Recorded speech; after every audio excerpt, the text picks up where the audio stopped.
Hi friends, welcome back once again. Very good afternoon. आज का जो लास्ट टॉपिक अपन discuss करेंगे वो एज सच मेन टॉपिक से थोड़ा सा अलग हटके है और बहुत कभी उस टॉपिक को पूछते हैं तो बहुत ज्यादा थोड़ा सा राइटिंग में पार्ट करूंगा मैं। इसी से रिलेटेड वो टॉपिक है जो मैंने जस्ट डिस्कस किए हैं दो वीडियोस में, वो है सेल साइकिल और सिग्निफिकेंस ऑफ सेल साइकिल। अब तीसरा जो एस्पेक्ट बच जाता है इसका लास्ट बट नॉट लीस्ट जिसे हम कहते हैं वो है क्या नॉन सिग्निफिकेंस या क्या डीमेरिट है सेल साइकिल के। तो फ्रेंड्स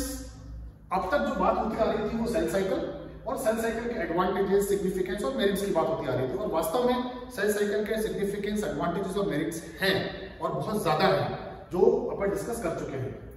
क्या फिर सोचने पर क्वेश्चन आता है कि सेल साइकिल के डिसएडवांटेजेस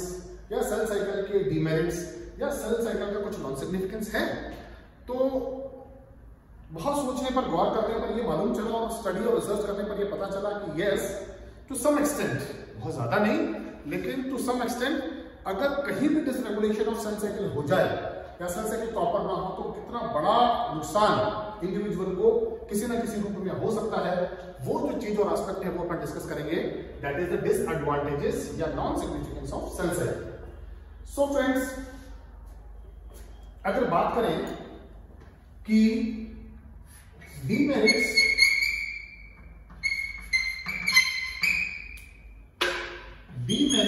ऑफ सेल साइकिल,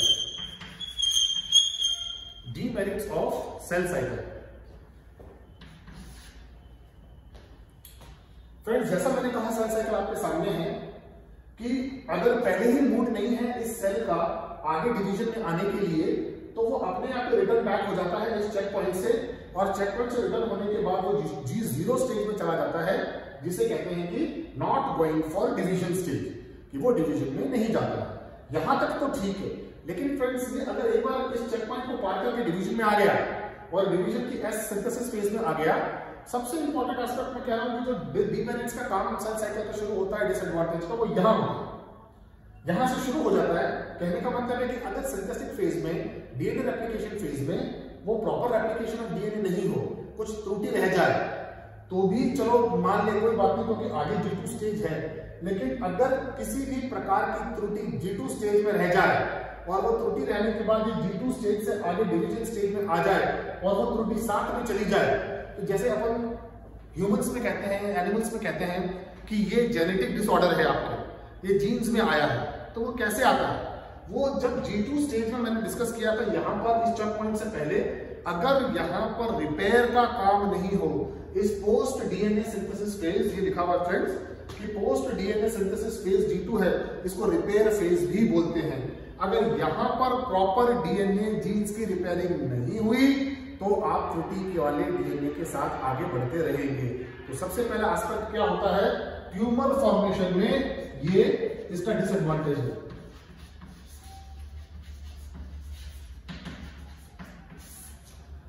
क्योंकि डिवीजन अनकंडीशनली हो गया और त्रुटि वाले डीएनए बाद में बात करेंगे। अगर रेप्लिकेशन ऑफ डीएनए के बाद डिवीजन बहुत रैपिड हो गया और अनकंट्रोलेबल डिवीजन रैपिड हो गया तो ट्यूमर फॉर्मेशन की नौबत आ जाती है। तो किसी भी प्रकार का गॉल या ट्यूमर फॉर्मेशन प्लांट्स में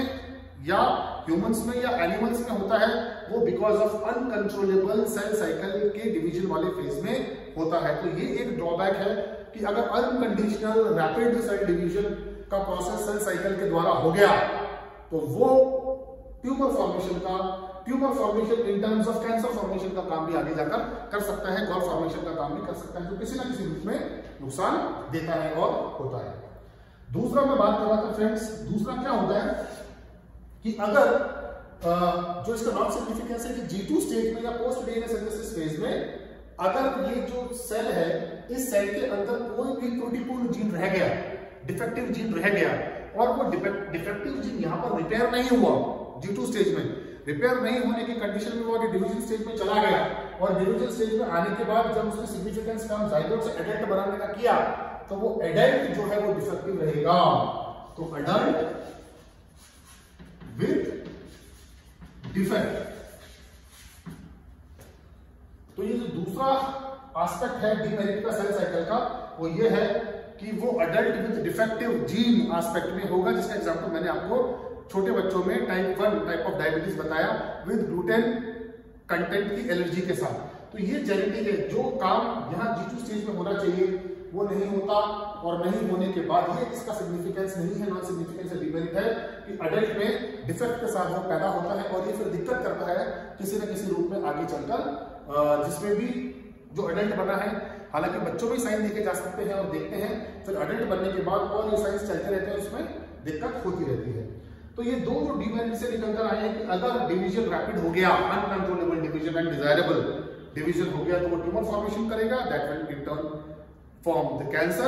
कैंसरस सेल्स। और दूसरा जो है कि अगर जेनेटिक लेवल G2 स्टेज में काम जो त्रुटिपूर्ण जीन को हटाने का है वो नहीं हुआ, तो त्रुटिपूर्ण जीन आगे डिवीजन की स्टेज में आके अडल्ट को डिफेक्ट के साथ पैदा करेंगी और जो किसी न किसी रूप में उसको डिजीज या बीमारी रहेगी। और लास्ट बट नॉट लीस्ट जो बात है दैट इज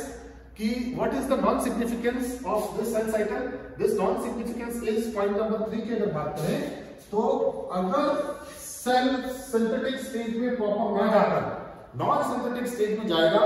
तो नॉन सिंथेटिक स्टेज में जाने के बाद क्या होगा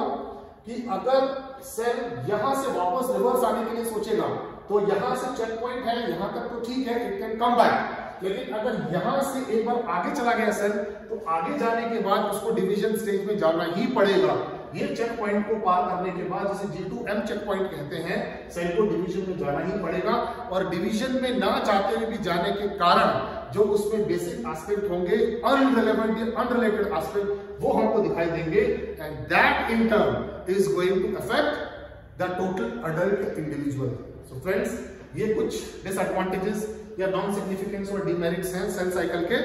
अभी भी किसी को समझ नहीं आया, मैं इसका लिंक डिस्क्रिप्शन में दे दूंगा, आप उसमें से देख लें, कुछ समझ नहीं आया पूछ लें, कमेंट से पूछ लें, और इसके अलावा आप कॉल करके भी पूछ सकते हैं। Thank you friends.